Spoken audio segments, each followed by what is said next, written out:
Ya, selamat pagi anak-anak. Selamat bertemu kembali dalam pembelajaran online. Sebelum kita mulai pembelajaran hari ini, terlebih dahulu kita berdoa. Tuhan Allah Bapa kami, Tuhan yang kami sembah dalam nama Yesus Kristus. Kami ucap syukur terima kasih buat hari ini Tuhan. Kau berikan kami kesehatan, kekuatan, sehingga kami boleh mengikuti acara pembelajaran hari ini. Kau berkati acara pembelajaran hari ini Tuhan, berikan hikmat-Mu, pengertian-Mu, sehingga kami boleh memahami setiap pelajaran yang diberikan hari ini. Terpujilah nama-Mu Tuhan. Dalam nama Yesus Kristus, kami sudah berdoa dan mengucap syukur. Haleluya. Amin. Ya, kita akan belajar dalam pembelajaran yang keempat, itu tentang pelaksanaan pembacaan teks proklamasi kemerdekaan. Nah, pembacaan teks proklamasi kemerdekaan itu ya dibacakan pada hari Jumat ya, tanggal 17 Agustus 1945 di Jalan Pegangsaan Timur nomor 56 Jakarta ya, yang sekarang menjadi Jalan Proklamasi.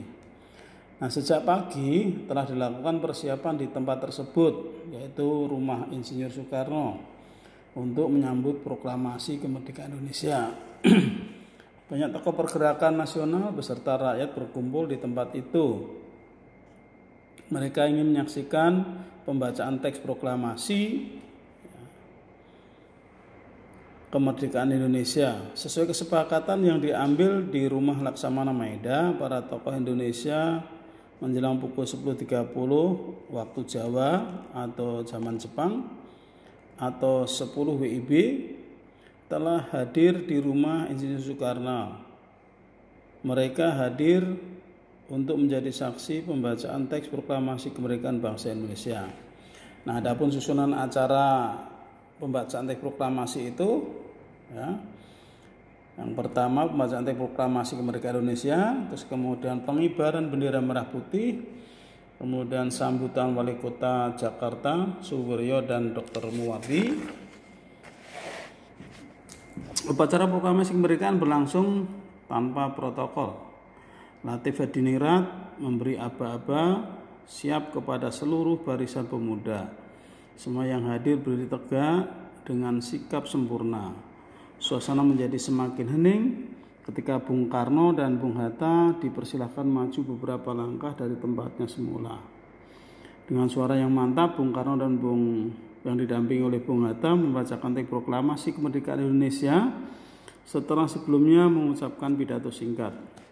Setelah bacaan proklamasi kemerdekaan selesai, maka dilanjutkan dengan upacara pengibaran bendera merah putih. Bendera Sang Saka merah putih itu dijahit oleh Ibu Fatmawati Soekarno. Saat itu Suyut bertugas mengambil bendera dari atas baki atau nampan yang telah disediakan dan mengibarkannya dengan bantuan Latif Hadiningrat. Kemudian sang merah putih mulai dinaikkan dan hadirin yang datang bersama-sama menyanyikan lagu Indonesia Raya. Bendera dinaikkan perlahan-lahan menyesuaikan syair lagu Indonesia Raya. Selesai pengibaran bendera merah putih, acara dilanjutkan dengan sambutan dari Wali Kota Jakarta, Suwiryo dan Dr. Muwardi. Pelaksanaan upacara proklamasi kemerdekaan Indonesia dihadiri oleh tokoh-tokoh antara lain Mr. Latu Harari, Soekarni, Ibu Fatmawati, Mr. Agi Pringgorikdo, Mr. Sujono, Nyonya SK Trimurti, dan Dr. Samsi. Soekarno membacakan naskah proklamasi kemerdekaan Indonesia yang sudah diketik oleh Sayuti Melik dan telah ditandatangani oleh Soekarno-Hatta. Nah, selanjutnya nanti kalian akan membuat peta pikiran ya, nanti bisa dikerjakan di bukumu. Kemudian kita akan mencari informasi tentang perubahan masyarakat ya. Nanti carilah informasi melalui berita, majalah, surat kabar atau internet ya. untuk mengumpulkan informasi tentang perubahan masyarakat pada masa Orde Baru dan masa Reformasi. Nah, setelah mengumpulkan cukup informasi, buatlah simpulan tentang karakteristik masyarakat pada masa sebelum kemerdekaan, masa Orde Baru dan masa Reformasi. Nah, kemudian kita akan mendiskusikan tentang perbedaan kehidupan. Ya, kamu tentunya tahu bahwa kehidupan masyarakat Indonesia di masa perjuangan sangat berbeda dengan masa sekarang. Ya, nah, tulislah hasil dari pengamatanmu atau diskusimu dalam tabel itu ya. Contohnya itu masa perjuangan persatuan dan kesatuan ditunjukkan untuk mempertahankan kemerdekaan. Kalau masa sekarang itu persatuan dan kesatuan diperlukan untuk memajukan atau mencapai kejayaan bangsa Indonesia. Nah, nanti yang kedua apa dan seterusnya. Menulis perubahan kehidupan pada rentang waktu tertentu. Ya, negara Indonesia diproklamirkan pada tanggal 17 Agustus 1945. Sejak saat itu bangsa Indonesia menjadi bangsa yang merdeka dan berdaulat. Mulai saat itulah bangsa Indonesia berhak menyusun pemerintahnya sendiri. Nah, di situ juga ada rentan-rentan waktu dan perubahan kehidupan ya. Nanti bisa dibacakan. Nah, selanjutnya adalah tari Japen ya. Tari Japen itu adalah tarian tradisional dari Kalimantan Timur ya. Tari Japen merupakan tarian yang tidak meninggalkan gerakan aslinya seperti ragam penghormatan, ragam gelombang, ragam samba setangan, ragam samba penuh, ragam gengsot, ragam anak dan lain-lain ya. Nah, dalam pertunjukannya ya, penari-penari dengan bantuan busana perpaduan khas Melayu itu yang kental akan nuansa Islami dan campuran busana khas Indonesia. Dengan tata rias yang minimalis, namun penari terlihat santun dan bersahaja. Saat menari, penari juga dilengkapi dengan selendang sebagai properti menarinya.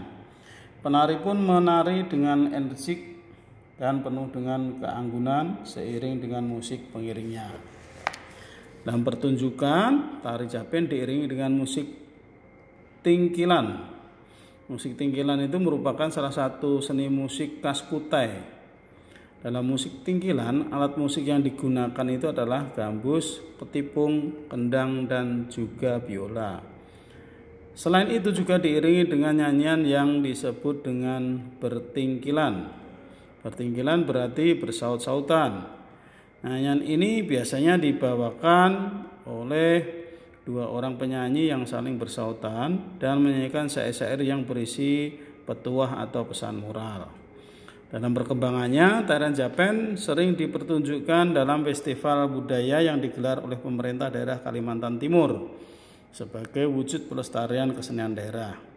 Selain itu, tarian ini bisa kita temukan di berbagai acara budaya seperti pernikahan, penyambutan tamu, dan lain-lain.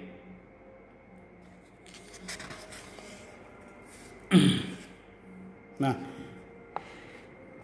jenis-jenis pengiring tari tradisional ya. Jadi tari-tari tradisional itu diiringi dengan berbagai musik iringan ya. Nah, jenis tari tradisional Nusantara itu dibedakan menjadi dua ya. Jadi iringan yang mengiringi tari-tarian itu dibedakan menjadi dua, yaitu musik internal dan musik eksternal. Nah, musik internal itu adalah iringan yang dihasilkan dari tubuh penari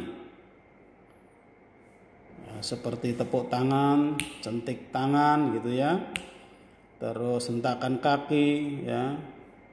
Nah, tari tradisional Nusantara yang menggunakan musik internal itu contohnya kecak dari Bali ya, terus tari saman dan saudeti dari Aceh. Yang kedua, musik eksternal. Nah, musik eksternal adalah iringan yang dihasilkan dari luar tubuh penari, misalnya alat musik. Tarian tradisional biasanya diiringi oleh alat musik tradisional setempat. Contohnya kalau dari Jawa itu diiringi dengan gamelan ya, dari Jawa, dari Bali diiringi dengan gamelan. Nah, tarian dari Jakarta diiringi dengan gambang kromong. Nah, kalimat efektif. Ya, kalimat efektif merupakan kalimat yang telah menemukan standar kaidah tata bahasa yang benar, memiliki gagasan atau ide yang jelas di dalamnya, memiliki esensi yang jelas dalam menyampaikan maksud dan tujuannya, tidak berlebihan atau pemborosan dalam menggunakan kata. Nah, syarat kalimat efektif mudah dimengerti oleh pembaca, pada kalimatnya tidak multitafsir, terus tidak berpotensi menimbulkan kesalahan pemahaman bagi pembaca, terus tidak melakukan pemborosan kata dan bersifat sistematis.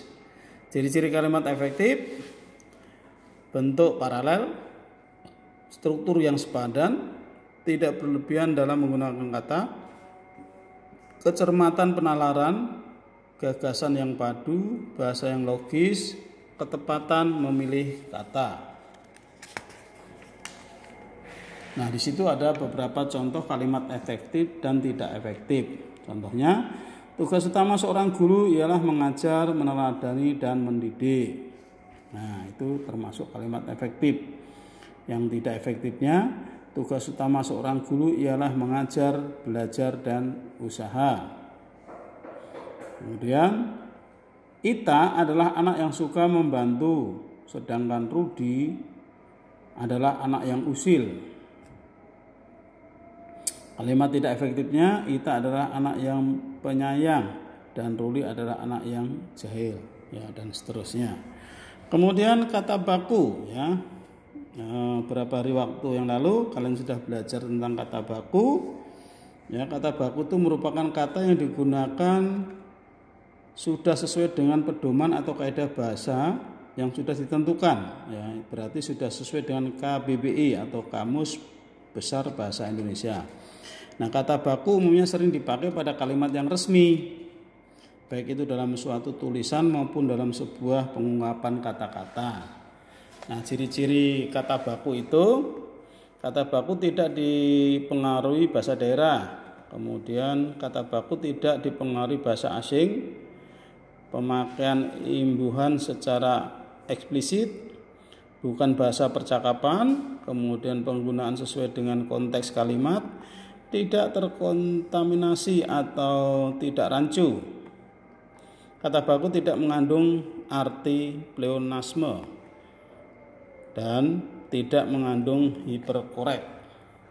Contoh kata baku: objek, pasif, praktik, efektif, karena, foto, biosfer, bus, aktif, November, apotek, negeri, teknik, daftar, nasihat, dan lain sebagainya.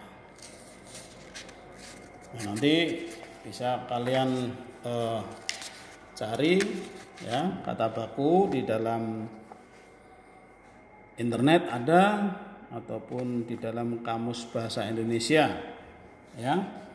Nah, itu saja pelajaran hari ini yang bisa saya sampaikan. Semoga kalian mengerti. Tuhan Yesus memberkati.